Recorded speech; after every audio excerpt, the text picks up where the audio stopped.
Comment voulez-vous qu'on se souvienne de vous, comme l'un des géants d'Internet ou comme un génie raté ayant créé un monstre numérique qui détruit nos démocraties? C'est ainsi que Mark Zuckerberg a été interpellé hier lors de son audition devant les chefs de groupe politique du Parlement européen. Le PDG de Facebook avait commencé par présenter ses excuses aux Européens pour avoir permis aux fake news de proliférer sur sa plateforme et aux millions d'utilisateurs de son réseau social dont les données ont été pillées par la firme Cambridge Analytica. Nous n'avons pas pris la mesure de notre responsabilité. C'était une erreur et j'en suis désolé.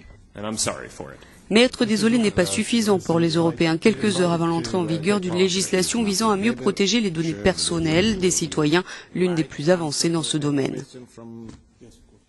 Une certaine régulation est inévitable et l'important c'est de bien faire les choses et de veiller à ce que nous ayons des cadres réglementaires qui aident à protéger les gens. Comme devant les parlementaires américains, il s'est donc dit prêt à accepter un minimum de régulation et a promis de s'y conformer sans plus de détails. Les Européens étaient dans l'ensemble déçus et l'ont fait savoir, dénonçant la toute-puissance du réseau social. Je pense qu'il est temps de discuter du monopole de Facebook parce que c'est trop de pouvoir concentré en une seule main. Aujourd'hui, Mark Zuckerberg et bien d'autres PDG de grandes entreprises de haute technologie sont attendus à l'Elysée où le chef de l'État français organise un sommet Tech for Good pour inviter ces firmes, je cite, à mettre leur puissance au service des biens communs que sont l'éducation ou la santé. Emmanuel Macron, champion des start-up, a récemment déclaré à un magazine américain « Google ou Facebook deviennent trop grands pour être gouvernés et devraient donc être démantelés ». Une entreprise.